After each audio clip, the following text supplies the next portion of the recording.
The Good, the Bad and the Ugly, the TV movie. The TV movie was screened in 1996 and was the result of a co-production between BBC Television and the Fox network in America. It was the only full story to star Paul McGann as the Eighth Doctor on television and saw the final appearance of Sylvester McCoy as the Seventh Doctor.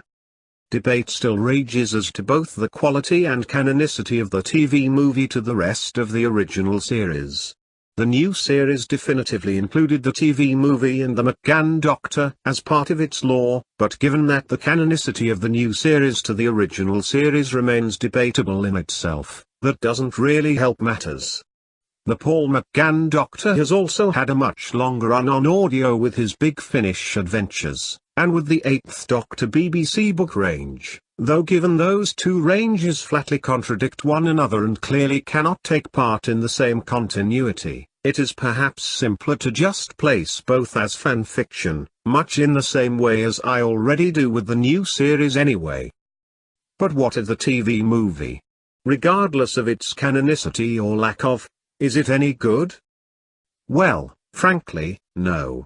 The TV movie is a god-awful mess of a thing that bears little to no resemblance to the original series, and while in some ways it can be seen as the beginning of the new series, with its inappropriate Americanization, fucking around with time travel with little rhyme or reason and, perhaps most glaringly, its romanticization and sexualization of the lead character, it doesn't really feel very much like the new series either beyond that, either the glib, mainstream pandering Davis era or the so far up its own arse it's unlikely to ever get out again Moffat era.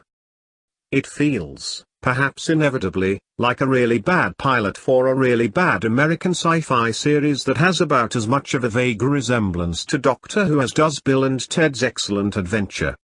I didn't like it much at the time and it has, frankly, not aged well at all either. I find it difficult to watch even on a turn my brain off dumbass level. Eric Roberts is mildly amusing as a campy master, but that's about as far as the entertainment value goes. While it is nice to see Sylvester again, the mighty Seventh Doctor goes out in a decidedly moronic, undignified manner as he's shot by a gang of punks for failing to check the TARDIS scanner only to get finally killed by an incompetent surgeon. Hardly the most appropriate exit for this most cunning of doctors, and although at the time I wouldn't have heard of it with the benefit of hindsight, I can't help but kind of wish they hadn't bothered, as at least Big Finish or the books or whoever could then have come up with a rather more fitting ending for this incarnation. The TV movie is also infamous for its ludicrous pitching of the idea that the Doctor is half human. Not only is this crap completely contrary to the idea of the character, it is also quite clearly so obvious an American Star Trek idea that it fair makes the bile rise back in the throat, so clearly does it indicate a complete lack of understanding of everything about the character and the series. The new series, in a rare moment of sanity, threw this half-witted shit out the window even while keeping McGann, which doesn't make much sense, but then that's the new series for you. The main claim to fame of the TV movie is, of course, Paul McGann. I'm going to risk a public lynching here, but I have to be honest and say I've never understood the cult that has grown up around his Doctor. It's even more baffling than the cult of Tennant, who at least had a lengthy enough run on television. McGann's Eighth Doctor has one half-assed, and that's being generous, Americanized TV movie, one 7-minute minisode 13 years after that, and a bunch of largely mediocre audios, or at least that accounts for the few I've heard. How that a favorite Doctor makes I've never fathomed, and indeed there were some declaring him as that even after just the TV movie, which, and let's be fair, is not only pretty terrible but which McGann comes across as strikingly unmemorable. He's not awful or anything, but he never comes across as anything other than an utterly generic American idea of an eccentric but dashing Englishman, and one that, in very new series style, is clearly aimed directly at a female audience.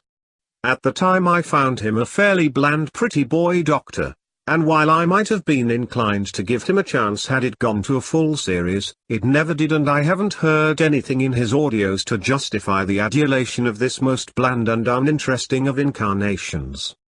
To sum up, The TV movie is a dreadful piece of old tat that, although superficially having more in common with the new series than the old, doesn't really resemble either one. These desperate types that have tried to tag a US TV movie made 7 years after the utterly ridiculous cancelling of the original series as part of the classic series are on a hiding to nothing, as it is clear even to a blind man's anal warts that it is no such thing. It is what it is. A one-off failed attempt to interest the American audience in a British TV show, which completely fails to come across as anything even remotely like that TV show. The TV movie gets an F from me. Dyer.